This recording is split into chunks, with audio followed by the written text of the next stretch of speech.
이 시간 은혜 받으실 하나님의 말씀은 시편 100편 4절이 되겠습니다. 감사함으로 그의 면에 들어가며 찬송함으로 그의 궁정에 들어가서 그에게 감사하며 그의 이름을 송축할지어다. 아멘.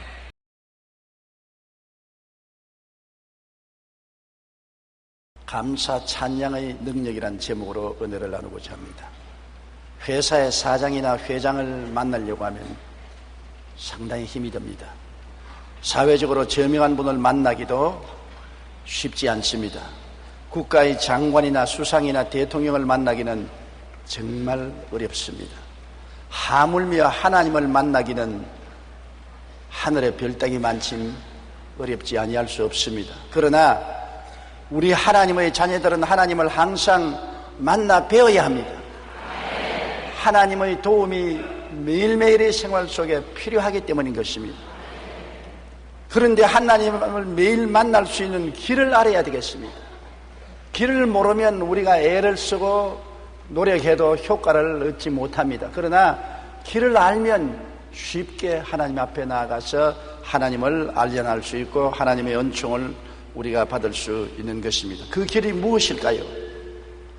성경은 그 길에 대해서 간단하게 말씀하고 있습니다. 감사함으로 그 문에 들어가며 찬송함으로 그의 궁전에 들어간다고 말하고 있는 것입니다. 하나님께 나자 말자 대자 고자 없이 울부짖고 고함치고 강청하고 요구하고 그렇게 한다고 하나님께 나아갈 수 있다는 것이 아닙니다. 하나님께 나아가는 길이 바로 감사함으로 그 문에 들어가며 찬양함으로 그의 궁전에 들어간다고 말하는 것입니다. 굉장히 평범하고도 간단한 길이 우리 앞에 열려 있는 것입니다. 그럼에도 불구하고 사람들은 하나님의 궁정에 들어가지 못하는 이유가 감사와 찬양을 등한히 하기 때문인 것입니다. 이스라엘의 성전의 성소에도 정면에 향단이 있고 제사장이 하나님 앞에 매일 향을 피웠었습니다. 그러므로 구약시대에도 하나님을 만나려면 성전에 들어가서 향단에 향을 피워서 향이 성전에 가득하게 만드는 것입니다. 이 향은 바로 무엇입니까? 성경의 요한계시록 5장 8절에 보면은 기도와 찬양은 하나님께 드리는 향이라고 말하는 것입니다.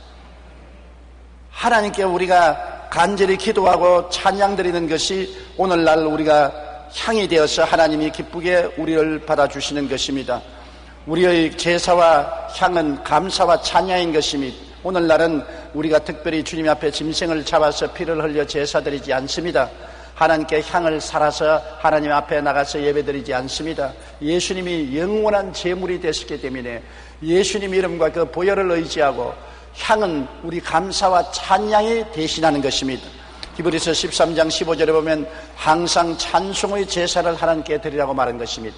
찬송의 제사를 드리고 하나님께 향을 피우면 하나님께서 기꺼이 우리를 내려다보시고 우리의 기도를 응답해 주시는 것입니다. 성경 시편 22편 3절에 이스라엘의 찬송 중에 계시는 주여 주는 거룩하시니이다. 이스라엘이 찬송을 부를 때 하나님은 그 찬송을 보좌 삼고 와서 거하신다고 말한 것입니다. 하나님을 모시려면 하나님 보좌를 예배해야 될 것 아닙니까? 이스라엘의 찬송이 하나님의 보좌요, 보좌가 예비되면 하나님이 그 가운데 와서 좌정하신다는 것입니다. 그렇기 때문에 우리가 감사를 해야 하나님의 궁전 문에 들어가는 것입니다. 문에 들어가면 천사들이 지키고 있지 않습니까? 그냥 들어가면 천사들이 문을 열지 않지 않습니까?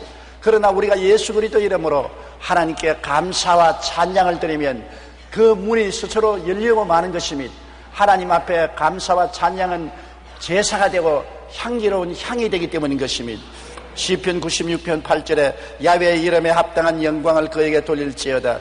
예물을 들고 그의 궁중에 들어갈지어다라고 말한 것입니다. 우리의 예물은 감사와 찬양인 것입니다. 찬양함으로 하나님의 보좌에 우리가 나아갈 수 있는 것입니다. 시편 95편 2절에 우리가 감사함으로 그 앞에 나아가며 시를 지어 즐거이 그를 노래하자고 말한 것입니다. 원망과 불평은 하나님을 멀리 떠나게 하는 것입니다. 고린도전서 10장 10절에 그들 가운데 어떤 사람들이 원망하다가 멸망시키는 자에게 멸망하였나니 너희는 그들과 같이 원망하지 말라고 말한 것입니다. 광야를 지나는 이스라엘 백성들이 항상 하나님께 심판을 받고 채찍을 받고 벌을 받은 것은 원망과 불평 때문에 그런 것입니다. 원망과 불평을 하니 하나님은 떠나가고 불뱀이 와서 그들을 물고 찢었은 것입니다. 오늘날도 우리가 원망 불평하면 하나님은 떠나가고 원수 마귀가 와서 도적질하고 죽이고 멸망시키는 일을 행하는 것입니다. 감사와 찬송은 평범하게 보이지만은 우리의 인생을 하나님 앞으로 인도하는 길잡이가 되는 것입니다. 우리가 하나님 앞에 나가서 하나님 계신 곳에 살려면은 우리의 가슴과 우리의 입술에 감사와 찬양이 떠나지 말아야 되는 것입니다. 온 세상 종교 중에 가장 감사와 찬양이 많은 종교가 기독교인 것입니다. 기독교 성도들은 모이면 감사하고 찬양하는 것입니다. 감사와 찬양은 하나님을 임재하게 하고 하나님 보좌로 안내하는 길이 되고 하나님 지성소에 들어가는 입구가 되는 것입니다. 그렇기 때문에 우리에게 주신 이런 길을 우리가 항상 사용해야 되겠습니다. 감사와 찬양은 마귀와 귀신을 쫓는 무기가 또 되기 때문인 것입니다. 감사와 찬양은 하나님을 모시올 뿐 아니라 마귀와 귀신들이 감사와 찬양 소리에 쫓겨나가는 것입니다. 성경에 보면 이스라엘의 첫대왕 사울 왕이 악신에 잡혀 고통할 때 다윗이 수금을 타면 악신이 떠나갔다는 것입니다. 사울이 하나님을 반역하여 악신이 그에게 붙었습니다. 악신이 붙으면 그가 고함을 치고 온갖 욕을 하고 살기가 등등했습니다. 아무도 사울왕 근처에 갈 수가 없었습니다. 그러나 다윗이 사울왕 곁에 가서 수금을 타면은 악신이 떠나가 버리고 마는 것입니다. 하나님을 찬미하는 수금에 악신은 견딜 수가 없어 떠나가는 것입니다. 빈대벼룩이 린덴을 맞고서 떠나가고 죽어버린 것처럼 악신은 찬양과 감사 앞에는 있을 수가 없는 것입니다. 성경 말씀 사무엘상 16장 23절에 보면 하나님께서 부리시는 악령이 사울에게 이를 때 다윗이 수금을 들고 와서 손으로 탄적 사울이 상쾌하여 낫고 악령이 그에서 떠나가더라고 말한 것입니다. 오래전에 덴버 포스트지에서는 음악과 식물의 성장 속도를 실험해 발표했는데 그 결과 매우 흥미롭습니다. 팝 음악, 요란스러운 음악이 있지 않습니까? 팝 음악이 나오는 방과 아무 소리도 나지 않은 방과 조용하고 경건한 음악이 나오는 방에 각각 식물을 넣었습니다. 얼마 동안의 시간이 지난 후에 식물의 성장 속도를 비교해 보니까 팝 음악이 나오는 방에 자란 식물은 약 36cm 자랐고 그 뿌리는 약했으며 줄기는 스피커와 반대편으로 스피커의 소리를 안 들으려고 굽어져 있었습니다. 아무 소리도 나지 않은 방에서 자란 식물은 36cm보다도 더 많은 46cm가 자라고 뿌리가 길고 털이 많으며 줄기는 곧게 자랐습니다. 조용하고 경건한 음악이 흐르는 방에서 자란 식물은 51cm 가장 길게 자랐지요.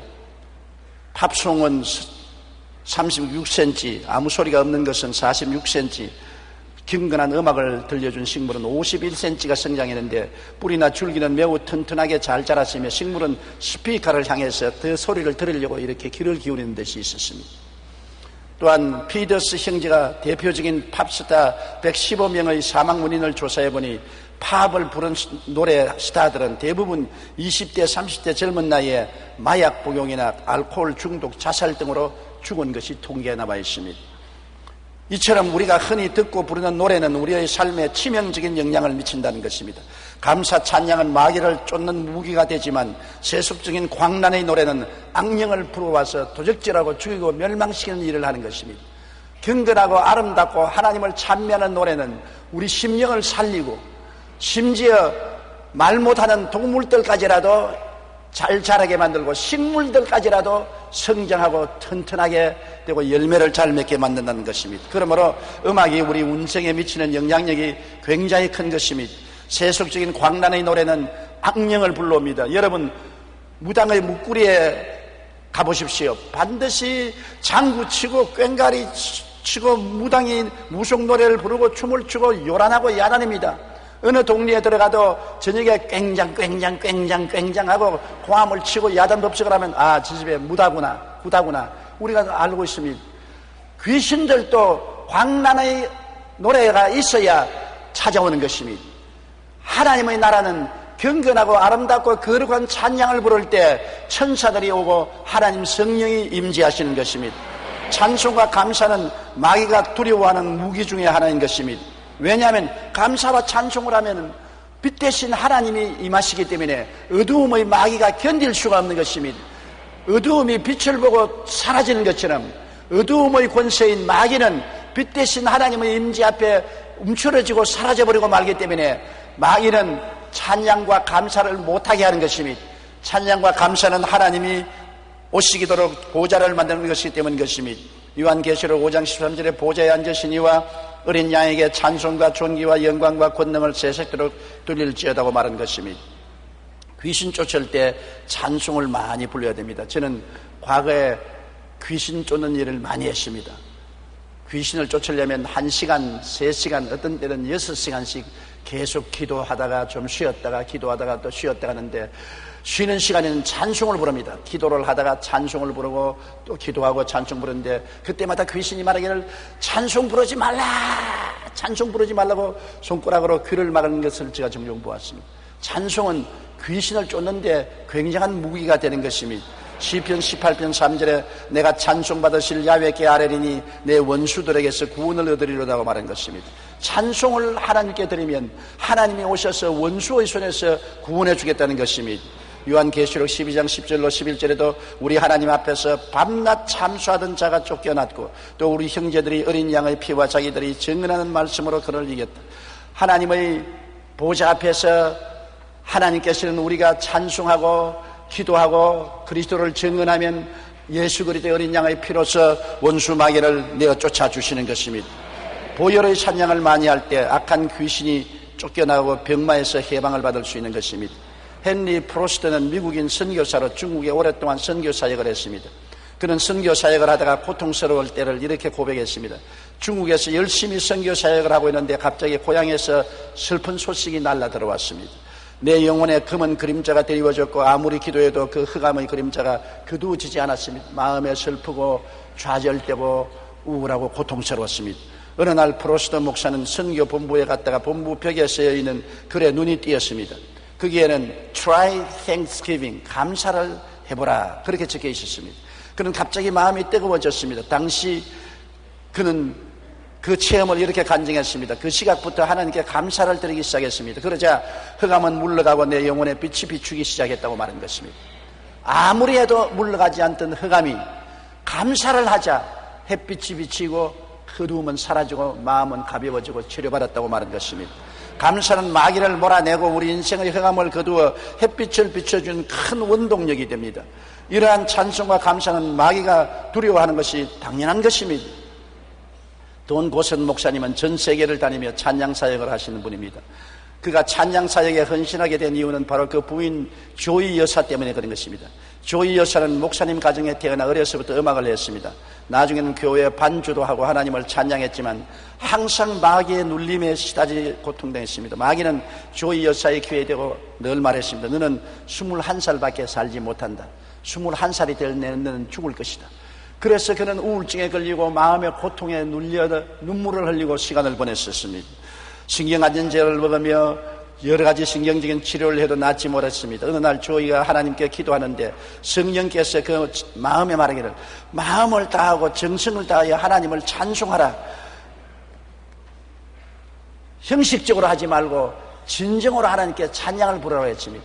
그래서 그 조이 여사는 하나님께 진심으로 헌신하고 찬양과 경배를 드렸습니다. 그러자 하나님께서는 어두움의 세력들을 완전히 쫓아주셨고 그 이후 결혼하고 그는 남편과 함께 찬양 사역으로 전 세계를 다니면서 예배를 인도하고 있습니다. 찬송과 감사는 하나님의 보좌가 되므로 마귀가 두려워합니다. 그래서 귀신을 쫓을 때 찬송을 많이 부르는 것입니다. 우리가 찬송할 때 우리는 바로 하늘 보좌에 접근해 있는 것입니다. 이렇기 때문에 우리가 두세 사람 모일 때마다 감사하고 찬양하고 교회가 모일 때마다 감사하고 찬양을 해야 되는 것입니다. 그러면 하나님의 성령이 충만해지는 것입니다. 기독교 역사를 통해서 보게 될 때 언제나 큰 부흥이 왔을 때는 성도들이 모여서 굉장히 감사와 찬양을 많이 불렀었습니다. 감사와 찬양이 있을 때 하나님 성령이 역사하셨고 부흥이 사라진 교회는 감사와 찬양이 사라지고 사람들이 모두 다 침울하고 우울해진 것입니다. 감사와 찬양은 하나님의 영광을 모시오지만은 우울하고 감사하고 찬성하지 아니하면 흑암의 세력이 다가오는 것입니다. 오늘날 세계가 이렇게 살기 어려워지고 흑암의 세력이 많은 것은 광란의 음악이 점점 더 퍼져나가고 있는 것입니다. 우리는 라디오나 텔레비를 통해서 인터넷을 통해서 듣는 음악들이 거의 다 광란의 음악인 것입니다. 이 광란의 음악을 통해서 악령들이 춤을 추는 것입니다. 사람들을 괴롭히는 것입니다. 젊은이들의 영혼 속에 불안과 초조와 고통을 가져오는 것입니다. 사람들의 마음을 괴롭히는 일이 광란의 음악을 통해서 오늘날 온 세계에 퍼져나가고 있는 것입니다. 그러므로 우리는 음악으로서 우리 가정에 정화한 하나님의 성령의 임재가 있게 만들어야 되는 것입니다. 가정에 좋은 음악을 틀어놓고 감사와 찬양의 음악이 끊어지지 아니하면 자녀들의 심상에도 좋고 부부간의 마음의 평안과 안정을 가져오고 하나님의 임재함을 늘 느낄 수가 있는 것입니다. 감사와 찬양은 또한 고난 중에 있을 때 하나님이 역사하도록 하는 수단이 되는 것입니다. 우리가 깊은 수렁에 빠지고 형언할 수 없는 고통에 빠졌었을 때 그때가 바로 찬양을 부를 때인 것입니다. 왜 고통받당할 때 찬양을 불러야 되느냐? 하나님의 도움이 필요하기 때문인 것입니다. 고통당할 때 우리가 찬양을 부르고 감사를 하면은 하나님이 그를 통해서 우리에게 다가올 수 있기 때문인 것입니다. 대개 우리는 고통당하면 원망, 불평, 탄식을 합니다. 더욱 고통이 증가되는 것입니다. 마귀를 초청해 들어오기 때문인 것입니다. 이스라엘 백성이 여리고성에 들어왔을 때 여리고를 하루에 한 바퀴씩 7일 동안 돌고 7일 때는 7바퀴 돌고 마지막에는 하나님께 감사와 찬양의 호함을 질렀습니다. 전부 모여서 야훼를 찬송하라 하나님은 크시도다 크게 호함을 지르자 여리고성이 무너지고 마는 것입니다. 원수의 진이 찬양을 통해서 무너져 버리고 마는 것입니다. 그들이 엿새 동안 6바퀴를 돌고 7바퀴를 돈 것은 비유컨대 기도와 같습니다. 우리가 열심히 기도하고 난 다음에 마지막 찬양을 높이 부르면 원수의 진이 허물어지고 마는 것입니다. 우리가 오늘날 많은 고통과 괴로움을 당할 때 우리는 슬퍼하고 탄식하고 눈물을 흘립니다. 그러나 찬양을 우리가 하는 것을 잊지 말아야 되는 것입니다. 성경 여호사밧 왕은 모압과 암몬과 마온 연합군의 공격을 받아서 나라가 풍전등화가 되었습니다. 그런 너무나 고통스러워서 베옷을 입고 성전에 가서 기도할 때 하나님 성령께서 임하셔서 이 전쟁은 내가 싸울 것이니 너희는 가만히 있어 야훼께서 너희를 위해서 싸우는 것을 보라고 말하는 것입니다. 그래서 여호사밧 왕이 한 것은 거룩한 성가대를 조직해서 그들이 적군이 쳐들어오는 골짜기 언덕 위에 올라가서 일제히 찬송을 불렀었습니다. 찬송을 부르자 하나님께서 복병을 두셔서 복병을 일으켜 세워 모압과 암몬과 몇 마흔 족속들을 치게 만들고 또 저들끼리 싸우게 만들어서 전쟁하지 않고 멸망하고 큰 승리를 얻게 만드는 것입니다. 마귀는 우리가 찬송을 부르면 자존질환이 일어나는 것입니다. 스스로 물러가고 스스로 상처를 입고 고통을 당하는 것입니다. 찬양과 감사는 하나님의 위대한 승리의 역사를 가져오는 첩경이 되는 것입니다. 감사와 찬송은 해방과 자유의 능력이 되는 것이지요. 우리의 마음속에 근심에서 해방되지 못하고 염려가 우리 마음을 묶고 좌절과 절망이 우리를 짓누를 때 아무리 기도해도 가슴만 쳐도 답답하고 고통스러울 때가 있습니다. 그때는 감사와 찬양을 부르면 쇠사슬이 끊어지고 해방과 자유가 다가오는 것입니다. 슬픔은 기쁨으로, 절망은 소망으로, 흑암은 광명으로 변하는 기적이 찬양을 통해서 일어나는 것입니다. 속박에서 해방되는 것은 찬양의 위대한 능력이 가져오는 역사인 것입니다. 바울과 실라가 빌립보에서 복음을 전가하다가 잡혀서 많이 얻어맞고 굶주리고 깊은 감옥에 들어가서 쇠차고에 차였습니다. 그러나 밤중에 그들 둘이는 일어나서 기도하고 난 다음에 찬송을 부르기 시작한 것입니다. 찬송을 부를 수 있는 처지가 못 됩니다.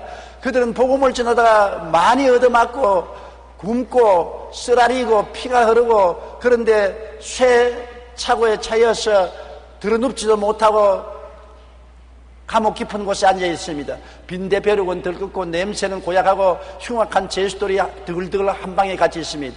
그럼에도 불구하고 그들은 그 가운데서 하나님의 은혜와 하나님의 축복을 찬양드렸습니다. 하나님의 역사가 그 빌립보 옥토에 일어나서 거대한 지진이 일어나더니만 옥토가 뒤에 흔들리기 시작하고 그들이 착오가 사람 손에 의하지 않고 다 풀려버리고 마는 것입니다. 옥문이 열리고 쇠 착오가 다 풀린 것입니다. 하나님의 역사가 그들 가운데 일어나서 해방과 자유를 가져온 것입니다. 사도행전 16장 25절로 26절에 한밤중에 바울과 실라가 기도하고 하나님을 찬송하며 제수들이 듣더라. 이에 갑자기 큰 지진이 나서 옥토가 움직이고 문이 곧 다 열리며 모든 사람의 메인 것이 다 벗어진지라고 말한 것입니다. 찬양과 감사는 지진이 일어나게 하는 것입니다. 마귀의 세상에 지진이 일어나서 모든 묶인 줄이 끌어지고 묶인 밧줄이 풀려지고 마는 것입니다.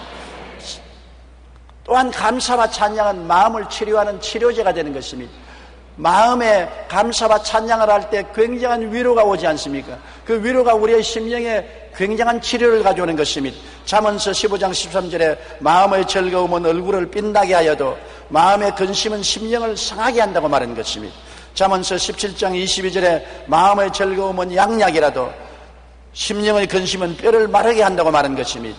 기쁜 찬송, 슬픈 찬송, 위로의 찬송, 용맹스러운 찬송, 찬송은 여러 가지 종류가 있지 않습니까? 기쁠 때는 기쁜 찬송을 부르면 더욱 기뻐지고, 슬플 때는 슬픔을 위로하는 찬송을 부르면 슬픔이 위로가 되고, 위로의 찬송을 부르면 마음이 부드러워지고 은혜가 넘쳐나고, 우리가 겁날 때는 용맹스러운 찬송을 부르면 두려움이 사라지고 용기가 다가오는 것입니다. 시편 16편 11절에 주께서 생명의 길을 내게 보이시리니 주의 앞에는 충만한 기쁨이 있고 주의 오른편에는 영원한 즐거움이 있나이다. 감사와 찬양을 통해서 주님 앞에 나가면 기쁨과 즐거움이 넘쳐나서 우리 영도 마음도 몸도 치료를 받고 새롭게 되는 것입니다. 시편 103편 1절로 2절에 내 영혼아 야훼를 송축하라. 내 속에 있는 것들아 다 그의 거룩한 이름을 송축하라. 내 영혼아 야훼를 송축하며 그 모든 은택을 잃지 말지어다. 하나님이 주신 약속의 말씀을 잊지 않고 기도할 때 기도하기 전에 송축부터 먼저 하라는 것입니다. 3번 달아서 하나님의 성호를 찬양하고 감사하는 것입니다. 그래서 하늘문이 열리고 우리가 하나님의 보좌 앞에 나가고 난 다음에 하나님이 약속하신 은혜를 구하라고 말한 것입니다. 그러므로 찬송은 우리의 삶 속에 만병 통치의 약이 되는 것입니다. 미국 듀크 대학 병원의 해럴드 퀘니와 데이비드 리슨 의사는 1998년 한 해 동안에 신앙과 건강의 상관관계에 대해 실험했습니다. 그 결과 매주일 교회에 나가는 사람들은 그렇지 않은 사람들보다 병원에 입원할 확률이 적고 입원하더라도 빨리 치료되어 입원 기간이 짧다는 것을 발견했습니다. 그리고 매주일 교회에 나와 손뼉치고 찬송하며 예배드리는 사람은 그렇지 않은 사람보다 평균 7년을 더 오래 산다는 사실을 발견한 것입니다. 감사와 찬양은 마음의 긴장을 풀게 하고 치료를 가져오므로 생명을 평균 7년을 연장시켰다는 것입니다. 또한 1999년 듀크 대학에서는 약 4,000명을 대상으로 조사한 결과 예배에 참석하여 찬송과 기도를 드리고 말씀을 듣는 것이 우울증과 고혈압 치료에 매우 큰 효과가 있다는 것을 발견했다고 보고한 것입니다. 이처럼 감사와 찬송은 우리의 마음을 치료하여 해방과 자유를 갖다 주는 것을 우리가 알아야 되는 것입니다. 기독교는 찬양과 감사의 종교인 것입니다. 모일 때마다 우리가 감사와 찬양을 해야 되고 그를 통하여 하나님이 임재하시고 일하시고 기적을 행하시는 것입니다. 오늘날 우리가 한국의 부흥이 오기를 간절히 사모하고 있는 것입니다. 한국의 부흥이 오려면 우리 하나님 앞에 통회와 자복만 해서는 안 되는 것입니다. 많이 감사와 찬양을 해야 되는 것입니다. 그냥 감사 찬양하는 것이 아니라 마음을 다하고 뜻을 다하고 정성을 다하여 진정으로 하나님을 감사하고 찬명하며 예배드릴 때 하나님의 성령은 비와 같이 쏟아지고 하나님의 영광은 우리 가운데 넘쳐나게 되고 하나님의 기적이 충만한 성령의 삶을 살게 되실 것입니다. 우리 고개 숙여 기도드리겠습니다. 전능하신 아버지 하나님, 오늘날 감사와 찬양이 우리에게 사라져가고 있는 것입니다. 너무나 세상이 불안하고 고통스럽고 괴롭고 원망과 불평과 탄식이 많아서 마귀가 와서 도적질하고 죽이고 멸망시키는 역사를 계속하고 있습니다.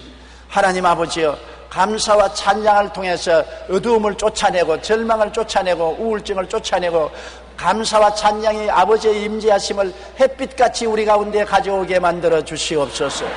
우리의 마음속에 감사와 찬양을 통하여 슬픔이 사라지고 좌절과 절망이 사라지고 두려움이 사라지게 하여 주시옵소서. 찬송하기 싫을 때 찬송하고 감사하기 싫을 때 감사하게 도와주시옵소서. 감사와 찬양은 하나님이 원하는 것이고 원망과 불평은 마귀가 원하는 것입니다. 마귀가 원하는 것을 하지 말고 하나님이 원하시는 것을 행하여 하나님과 동행하는 우리들이 되게 도와주옵소서.